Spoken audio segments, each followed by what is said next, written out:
haven't been live in a long time.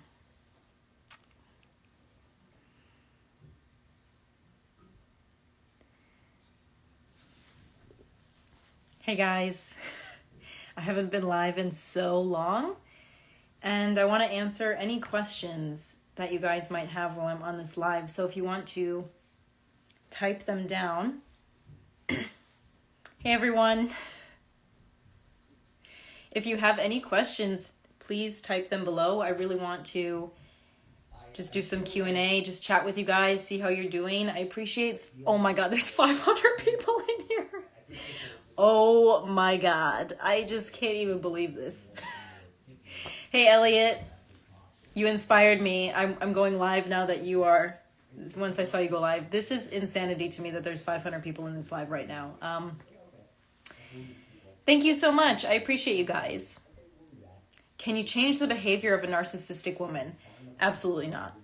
First of all, you can't change the behavior of anyone. All you can do is change your own behavior, and that will influence the behavior of others. When it comes to narcissists, there's only truly 3.5% of diagnosed narcissistic people. But when it comes to a true narcissist, they're not changing. And they're definitely not changing because of you. If anybody is going to change, they're going to change because of their own internal work that they've done. So please, please, please do not waste your time trying to change a narcissistic woman. It will not work. Let me just scroll through. What inspired me to work with men's mental health? I actually, when I started my business, I wanted to be a woman's coach. And I posted content on LinkedIn, and it was only men reaching out to me for help. And I realized that men don't have a lot of support when it comes to mental health. So once I saw that and once I started coaching clients, I really fell in love with it, and I decided just to dedicate to it full time. And it's been the best experience for me. I love working with men. I love my clients. You guys are the awesomest following ever. Like, I couldn't ask for any better people. What are your recommendations for men that struggle with fearful avoidant attachment style? Oof. If you have a fearful and avoidant attachment style, it's really difficult because you push people away and then you cling to them at the same time. And it's hard to trust anybody in that environment. It's hard to feel safe in a relationship. So if you're stuck in that pattern, I absolutely recommend seeing a therapist or a coach who specializes in attachment styles, because you need to see how someone emulates a secure attachment style. Also, really good books to read are the book Attached, and No More Mr. Nice Guy might help with some of those issues as well. Elliot says get a dog. I don't think that will really help you, but he's a smart aleck, so. Let me scroll up, guys. You're asking so many good questions. I want to make sure I can get them.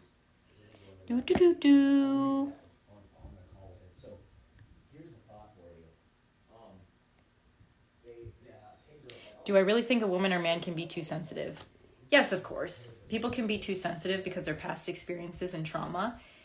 And that's something that you have to work on, creating safety within yourself, right? If you express concern to your partner and they address it and they validate it and they're willing to compromise and work with you on it, you can find safety in that. And then it's time to start really trusting the data as opposed to just feelings. Because feelings aren't necessarily truth. They're just responses to the environment combined with your past experiences. So if you want truth of things, you have to look at the data as opposed to just how you feel about something. Elliot, I don't know why your followers don't ask these good questions, man. My followers are the fucking best, so... This is why I said we should do a combo. He's been rejecting me, guys, all this time. I've been saying we should work together and he doesn't want to do it. So is that my problem? No, sounds like a you problem, Elliot.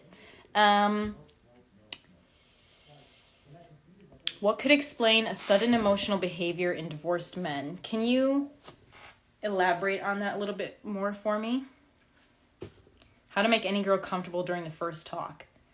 That sounds a little bit... It's like a weird question to me. If you are not a creepy person, any girl should feel comfortable, because we don't usually feel uncomfortable unless you're making it uncomfortable.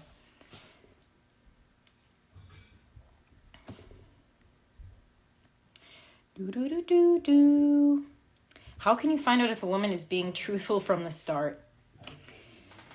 You can't. You just have to trust yourself and your own intuition and your own data and do the best you can with what you know. Some people are really good at lying. Some people are really good at lying. Some people are really good at manipulating.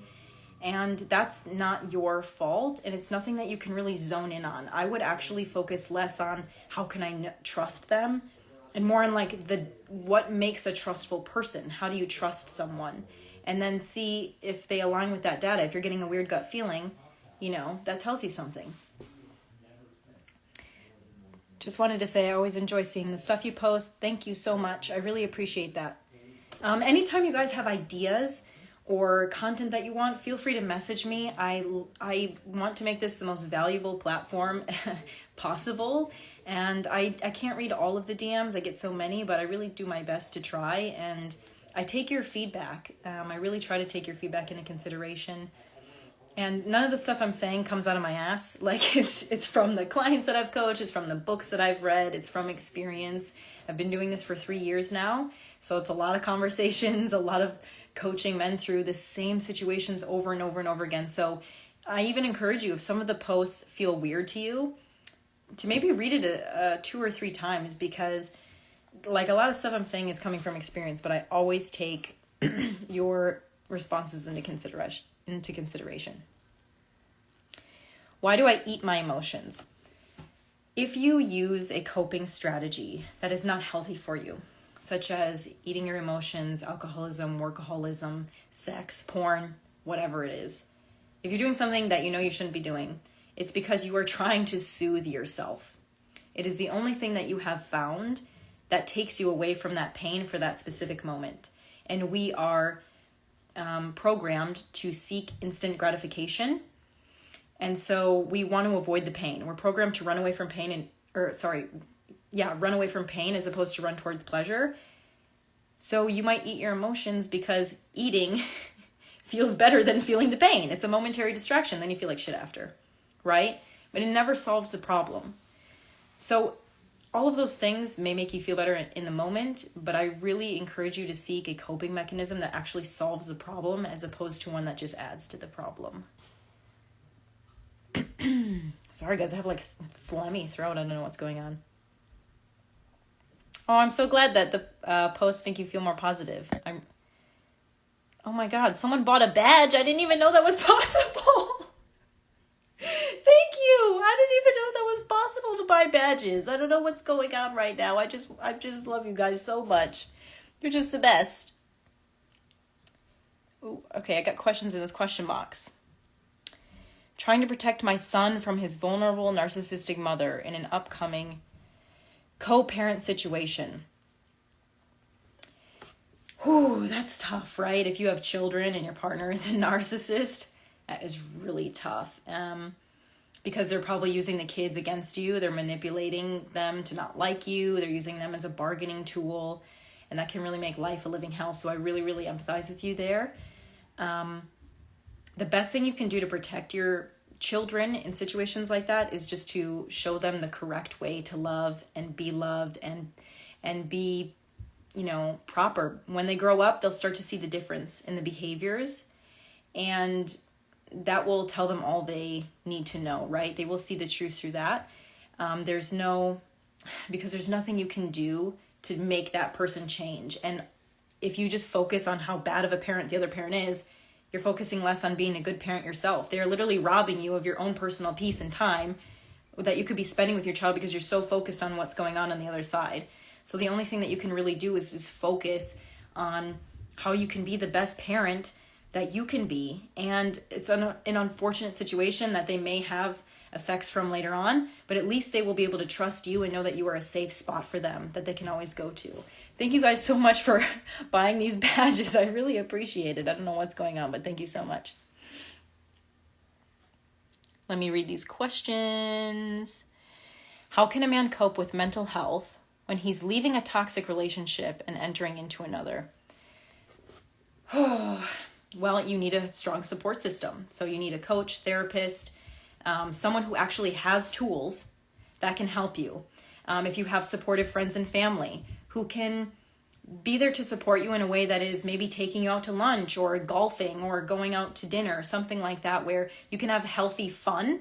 Because usually when we're coming out of something toxic or something negative, we want to self-isolate, and then we get negative and we start thinking about how, what's wrong with us? What did we do wrong? Maybe we should get back together with them. But what we want to do is start focusing forward. And so you start with having someone who can have the proper tools to help you out, being supported by friends, family who can help you have fun, help you get out of your head, and then also understanding that it's not going to be perfect.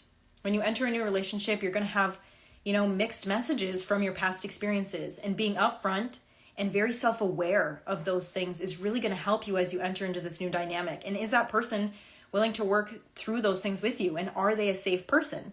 Right? And that's why it's so important to have a coach or a therapist, because they can help you recognize if you're repeating the same behaviors over and over again. Because if you don't address those behaviors the first time, you will repeat them the second time, because we can't solve what we can't see. Everything I work with my clients is all about noticing the subconscious trauma, the stuff that is hidden deep within the layers of the subconscious, stuff that you just don't recognize, that your brain is like, this is how I best survive. And then it just does that thing. So get to the point where you can recognize behaviors. Your ego doesn't get in the way, saying that you're right, and that you move forward with that, and you're going to be fine. I want to answer more of these questions, but I definitely want to, I want to say, if you haven't signed up yet for the Year of the Man Summit 2023, go to the link in my bio and sign up for that, because I've got Sarah Dawn Moore, I've got Kevin Connolly, I've got Mary Posa. We are talking about things that women really want from men. We're having a breath work session to help men calm their nervous system down. We're talking about resilience and how men can build resilience. We're talking about sacred sexuality. These are things that I've brought these teachers in for a reason, to help men out for free, 7 days online. It's all recorded. You can get access to the recordings for life if you buy VIP. And if you get VIP, it's only $97. You can ask these people questions after.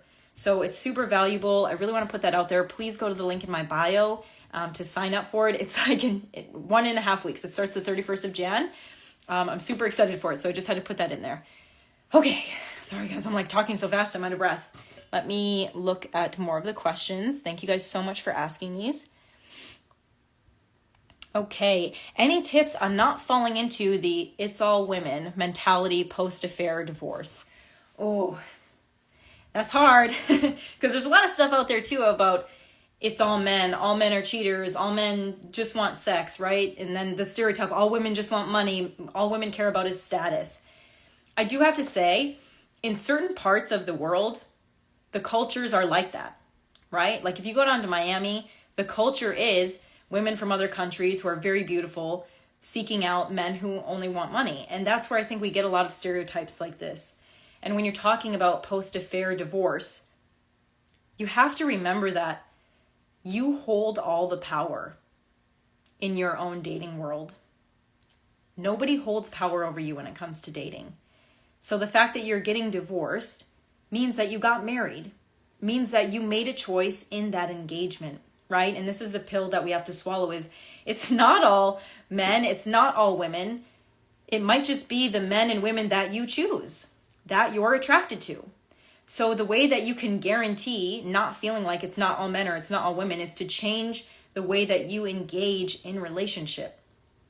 Do not make the same mistakes that you made in the past, or look for different positives than you did in the past, and you cannot possibly make the same mistake, right? So you hold all the power over that. That's the good thing, is it's not all men, it's not all women. And it's like we have to just be attracted to different men and women. Great questions, guys. These are awesome questions. I love that you guys can vote on these too. Wow. Okay, looks like I answered as a people pleaser to my wife, family, kids, friends, everyone. How do I shift that focus to prioritize me and my own self-care? This is the step that I give to all of my clients within the first call. Any men listening to this right now, you struggle with time management, you struggle with priorities, you struggle with personal happiness, passion, you don't know where to start, everything's overwhelming. You immediately have to prioritize yourself within the first 10, 15 minutes of the day. It doesn't take much. Just do this small, simple act of prioritizing yourself in the first 10, 15, 20 minutes of the day before everybody else wakes up, before you answer emails, look at tweets, look at Instagram, before you feel all that pressure, right? Sit in your quiet space, because this tells yourself, I am a priority. I'm not just trying to weave my way into my own schedule today. You can get clear, you can get focused, you can do journaling exercises, you can do breath work, you can go for walks without music or with calming music in nature. So you need to make yourself a priority first thing in the morning. And everybody can do that. No matter how many kids you have, like, you can do this. And once you do that, you develop a type of self-respect that says, I'm valuable for my own time. Because when you just put yourself in the middle of the day or the end of the day, or you just skip it altogether, you're literally saying, I'm not worth my own time. And when you say, I'm not worth my own time, what message are you sending to the world? You're literally sending to the world, my time is worth nothing. So that's why also the saying is like, women love assholes, because assholes prioritize only themselves. And it's not that women love assholes, but people respect people who prioritize themselves, who care about their journey, who care about their mission enough to put it in there. So, sorry, I'm going on this little rampage, but thank you so much for you guys' support. I love this so much. I should go live more often. I don't know. You let me know. Hi from South Florida. What's up? I used to live in Miami Beach. I love Florida so much. I'm in Sioux Falls, South Dakota right now. It's quite cold, quite a different reality. Okay, let me look at these questions. Okay, it looks like we answered all those. How do I become comfortable with a decent woman? I find them so boring and intimidating. First of all, how can you find someone boring and intimidating? I don't understand that concept. How can someone be boring and intimidating? That to me says that you are projecting that they're boring because you're boring and you're intimidated by the fact that they're doing more than you. That's what that says to me. And I know that you didn't come from that place. I'm not trying to be harsh with that, but those things like don't make sense to me. So I would say that that's more self-work that you have to do for that, more than that, than anything. Okay. More questions. How can I make a woman see her own faults and not only blame me for everything? And also, how can I get her to trust back? She has a hard time trusting me since I had a relationship 4 years ago when we met. Okay, so what you're telling me is that the relationship started 4 years ago as an affair. That's what it sounds like. And you want her to trust you and not blame you for everything. I mean, this relationship started on like a trauma paradigm. So I would suggest going to couples counseling, because if you haven't healed that wound from 4 years ago, there's just a lot of unresolved trauma that sounds like it's there, and it's manifesting as these little things. Because what the core wound of that is saying to me is, I'm afraid that I can't trust you. I'm afraid that because of how we started, this is how it's going to end. You know, and I'm afraid because you did this big thing and I'm a participant that I can't trust you, even though I can't really trust myself either. It's the self-esteem. It's the lack of self-esteem. It's shame, all bundled into one. So if you can be honest and vulnerable with each other and say, hey, I think we need to address the core of this wound instead of just all the symptoms, then I think you have a good chance. It's not about them blaming you for everything. It's that the core wound has not been addressed.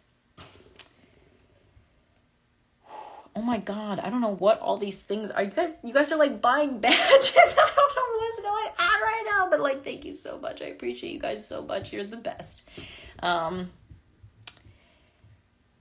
I've changed so much because of you. Thank you so much. I'm so glad you guys resonate with the content. I appreciate you guys so much. Hi from Puerto Rican.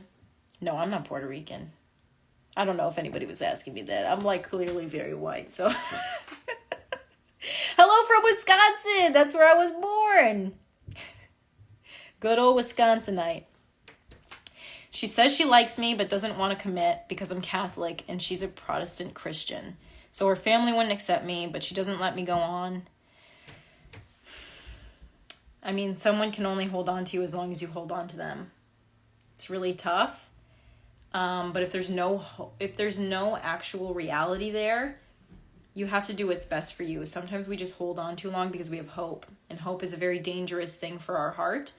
Sometimes we have to combine logic with feeling in order to get the best result. Because usually we're operating only out of feeling. And it puts us in a very painful place. So I wish you the best of luck with that. Hey everyone who's here from Hollywood, from Virginia. I appreciate you guys so much, and I've been answering a lot of questions about relationships and attachment styles and things like that, but I am a trauma-informed coach for men. I don't just work with relationships, although that's where it does show up a lot. So if you have any other questions about, trauma or like how it impacts you as a man today, feel free to ask those as well. Men have to do the work and seek more good male environments, but that's the void that the very thing is unclear. Oh, so what you're initially asking is, men have to do the work and seek more good in male environments, but it's unclear where to go for those. It's unclear how to, because most men are struggling, right? So how do I find healthy men to connect with if it feels like all of us are like struggling, right? A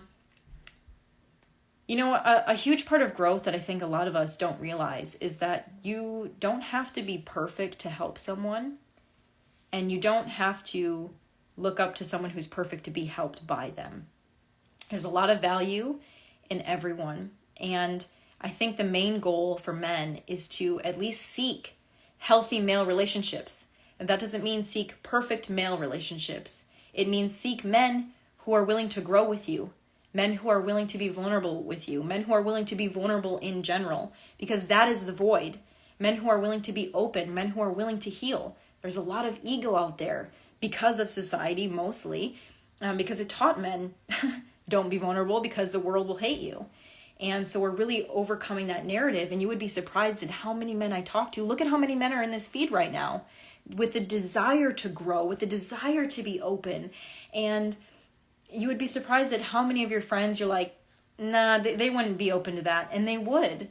And so sometimes it's just giving people a chance by being vulnerable first yourself. You create that healthy masculine environment. You are the change. It's not about finding it sometimes. It's about creating it. So I really encourage every man in this room, how can you be an inspiration to the men around you? How can you be that leader in your community? And I believe in every single one of you to be able to do that. Jason is in the house right now. He is in the Year of the Man Summit, guys. He's going to be talking about resilience. I'm so glad that you're in here, Jace. How are you? God, guys, you are like firing off like some mad good questions right now. I'm loving this. And I'm like getting out of breath. Sorry if I'm like talking too fast, but these are some like real, I love being live with this. Let me look at the other questions.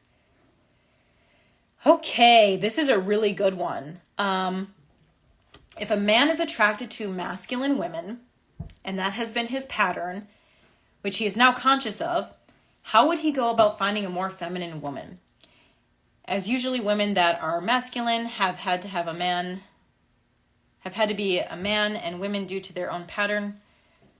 Okay, so essentially if you're attracted to masculine women, how do you become more attracted to feminine women? I would say if you're attracted to masculine women, you have more of a feminine energy. And I'm going to say something like polar opposite of what you might usually hear, which is, oh, why is that a bad thing? As long as there is polarity in a relationship, it doesn't necessarily matter who has the masculine or feminine energy. If it works, it works. Now, if you're implying that you want a more feminine energy because it's not working, then you need to be masculine enough to make the woman feel safe to be in her feminine. Things that don't make women feel safe are when she doesn't feel taken care of mentally, emotionally, physically. If you feel like a threat to her, if she feels like she can't trust you, if she can't be vulnerable with you, which means you're not being vulnerable with her, you're being closed off, she's not going to feel safe. She's going to feel like, I have to take care of myself. He's going to run out on me. You know, he's not gonna hold me in the night when I'm crying, when my parent has died. We need that. We need that. And you would also be surprised at how many masculine women just deeply want a masculine man so they can relax in their feminine. We're tired. I know I have a lot of masculine energy, and I would love to just be in my feminine, but I'm alone, and I don't have a strong family support system or a strong friend support system. So I do so many things alone, and I run this business alone, and I've got to be on my grind, because if I'm not, there's nothing, right? If I had a partner who I felt like was strong and had my back, if everything were to fall to shit, I could actually relax around them. So, you know, you have to come to a place within yourself that you can feel like a very strong masculine energy. And that doesn't mean you have to do everything. It's an energy, right? How secure do you feel in yourself to take care of things when they go down the shitter?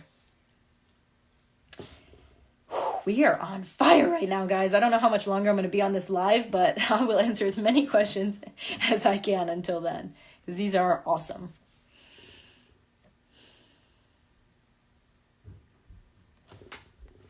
Let me look at some of these. Stop over-explaining to a partner. Yeah, I totally agree with that. Jason, you got booted. What do you mean? I didn't boot you.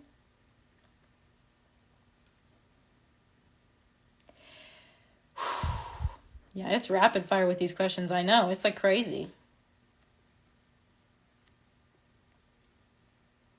Sorry, guys. I'm just reading the questions. I know my face is like gazed into this all serious. What do I think about Andrew Tate mentality? Listen, I didn't dive too much into the Andrew Tate mentality. Some of the stuff he said, though, I thought actually made sense. He was really just trying to... I mean, he's in prison now. I wouldn't look up to him as a mentor. But some of the stuff that he said made sense, right? He was like, you know, depression is in your mind. And like, get up, get to work, stop being lazy. I really think that we've lost that in today's society. I think you do have to get up and get to work.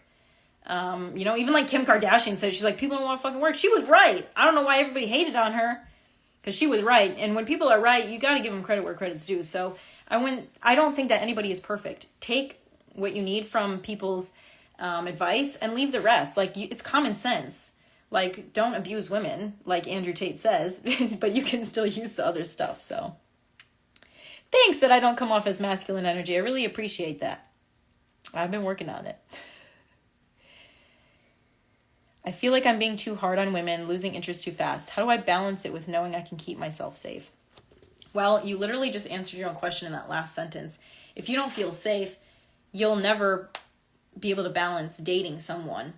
Like, you don't feel safe within yourself. That's what it's saying. So you're dating out of pure insecurity and pure fear. When you date out of fear and insecurity, you self-fulfill prophesize people who are not good for you. So you have to feel safe and secure in trusting your own decisions to meet people and to determine who's a good fit for you and who's not. And that will solve the problem for you. It's trusting yourself and your own decisions. Do, do, do, do, do, do, do.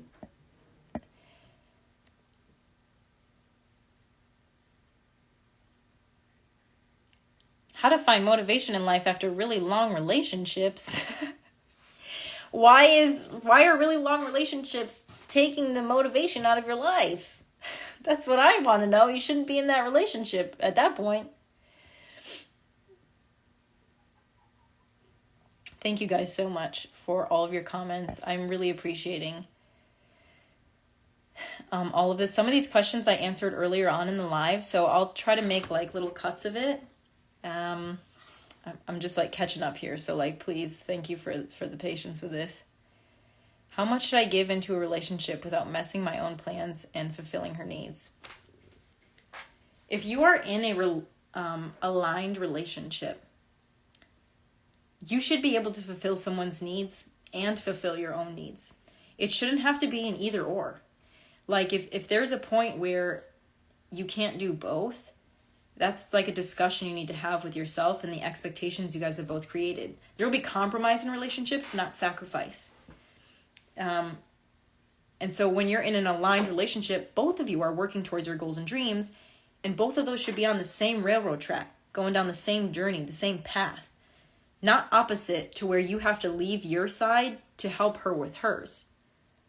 You know, we have to fend for ourselves while loving each other. So you should be able to do both. Thank you guys for all these questions. So many. This is crazy to me. I haven't been live since I had like 17,000 followers. And so when 500 people join this, this is nuts to me. I can't express, I just have to say thank you for a minute, because I can't express how grateful I am for each and every one of you that you're here. Like, it blows my mind. I'm so grateful for all of you. So thank you. For a usually calm person, reacting angrily when someone talks rudely, is it a trauma response? It depends on the level of anger that you have. If you're like flipping tables, that's a sign of a dysregulated nervous system. But it's normal to like be angry if someone's rude to you. It's like, how much are you controlling the anger within you, right? So I would say, you know, if something's a trauma response, if you feel like you cannot control the reaction. Reactions are normal. Can you control it? That is the question. I reached 20 supporters. Thank you. Oh my God. Thank you guys so much. I love you so much. What is my live for? It's just Q&A. I'm just doing Q&A right now to get to know you guys a little bit better. It seems like people in general 40 or over are damaged from past relationships. Sure they are. Dude, if you don't get damaged from at least one relationship, what have you been doing? You know, those people are still married and they're happy, right? But like, relationships are damaging because most of us grew up in generations where childhoods were all fucked up. I mean, it's impossible to find someone without baggage. People are always like, oh, I don't want someone's baggage. Like, bro, you have baggage. We all got a little thing in the past. Are they working through it? That's all you need to know. Are they working through it? Are you working through it? Are you willing to compromise? And can it be a good feeling throughout, right? But don't just diss someone because they got baggage or daddy issues. Listen, there are so many men with daddy issues and women with daddy issues. Like, it's fine. Like, we will be okay. I promise. Why do I look for women who need my support instead of financially secure women? Well, you tell me. Why do you look for women who need your support instead of being financially secure? I can only wager guesses, right? That you need to feel needed, that you feel insecure in who you are. So in order to make up for it, you pay for things. It's not a place where you want to be because it attracts people who are wounded. And the sad thing is too, is once they get financially secure, because maybe you've helped them to get to that point, they don't need you anymore. And you don't even like them anymore after that because they don't need you. So finding someone who is secure, at least enough, where you can grow together, lets you know that people aren't relying on you for those things. So all of this work, guys, is internal. It's not like, how can I find a person who is X? It's how can I become a person who can find X? Connection. How can I become a person who is so aware that they're good enough not for me? Okay, guys, I'm going to leave here in like 5 minutes. So if you got any last minute questions, let me know. Request to join. I don't know what that is, but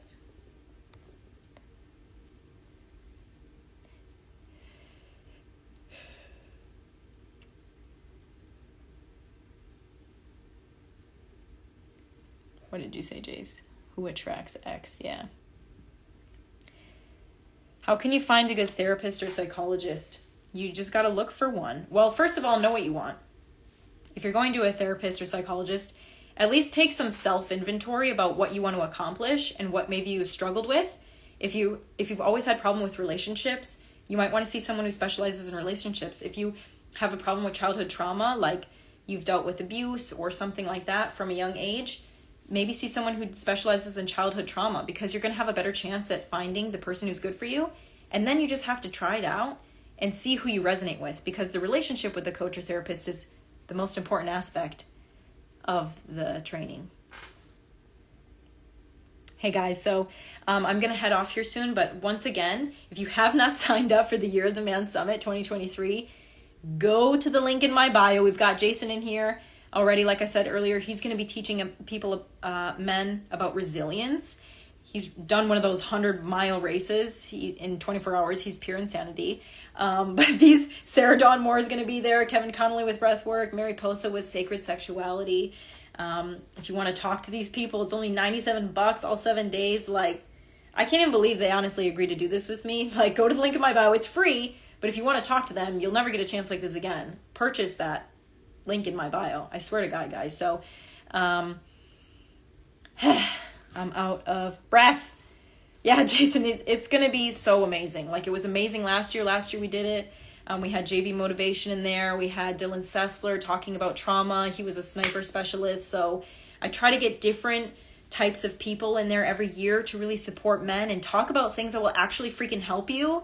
Like Alex Hormozy says, make your free shit better than their paid shit.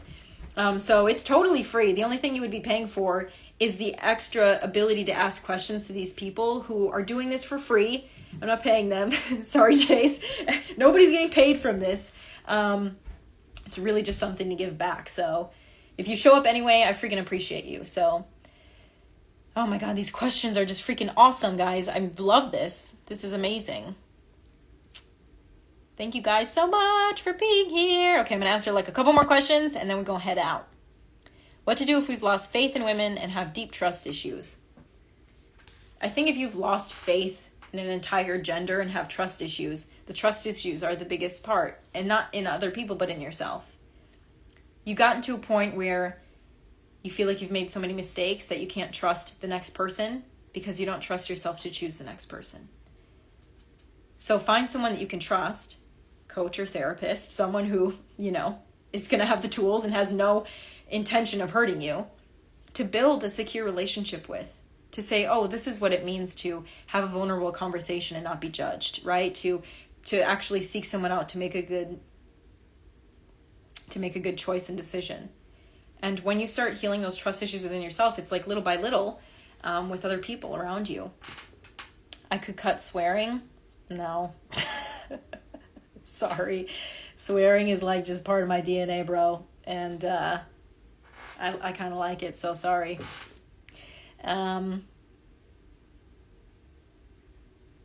Reading these questions.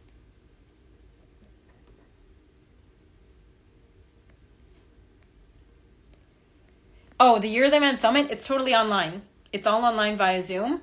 And if you pay for the thing, you get the recordings for life. It's up for 24 hours, even the free one after, or else it kind of disappears. But yeah, it's all online, so anybody in the world can attend. Braille Feel Me. I'm not sure if I got a chance to answer your question because I'm not necessarily looking at the names. I'm just kind of reading them because it's going fast. Do I work with vets? I have worked with vets in the past, but if you've never seen a therapist before, I always recommend that first because as a coach, I'm like very future focused on attaining a goal. So it's really great to work in tandem. But yes, I have, and you can always look on LinkedIn at the reviews that I have. I have one from Jay Meyer, and he was in the military, and he left me a really nice review. It was very sweet. So, trauma question: spouse was sexually assaulted. I don't want to trigger anybody on this. This is a triggering question if anybody is in the thing. Spouse was sexually assaulted, drugged by a good friend, and was hidden for months. How do I cope mentally? That's hard. How do you cope mentally? Time. Finding a safe support system to process. Because even though it sounds like it wasn't you, you can still be traumatized by the impact of that situation. So go easy on yourself. When things like sexual assault happen or abuse, we can blame ourselves. We can live in shame, even if it's not our fault. And you really just have to find self-compassion to say you're doing the best you can with what you know and focus forward. The more that we think about the negative situation, we can actually replay it in our minds and re-traumatize ourselves. So that's why even in sessions with clients, I don't go back in time and say, relive your worst moment. We focus forward. We only go back if it's necessary to the habits and behaviors that have been created in the moment. But when you're really struggling, focus forward, on how to move forward, how to create trust again, strength, compassion, love. And that is ultimately what's going to pull both of you through.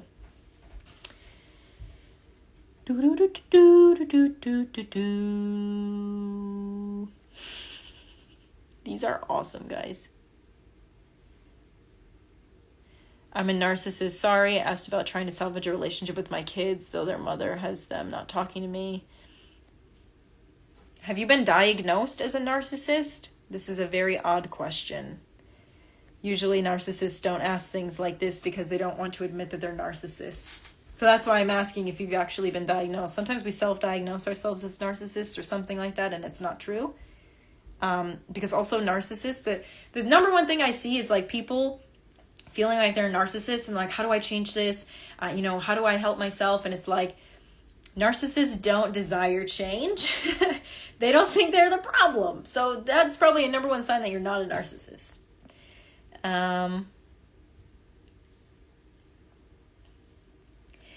I notice when I get into a point in a relationship, my personality splinters to where I'm fearful of saying or doing anything that may be hurtful to them. Any idea how to prevent it?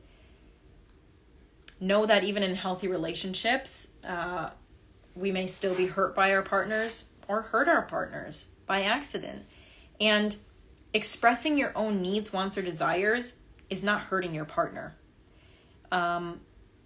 There's a difference between being like, you look ugly today, or you really suck at this.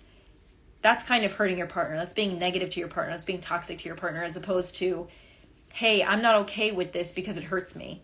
Or, I see that you're drinking a lot and I'm really worried about it, right? Like, we don't want to say anything because we don't want to rock the boat. But what you're doing at that time is you're enabling the behavior to continue.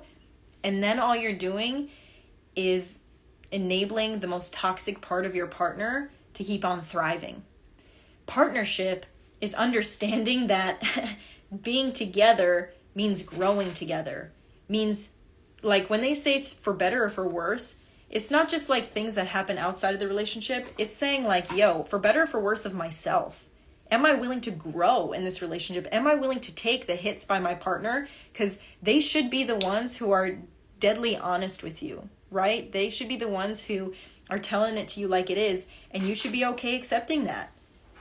So you have to know that your partner is on your side and that you're on your partner's side, even if you have to tell them hard news, right? If it's all with love, it's all with love.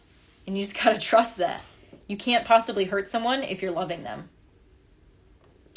I mean, obviously if you're not abusing them and things like that, but that's just common sense. Someone really asked me if I could answer their question. Ricardo, can you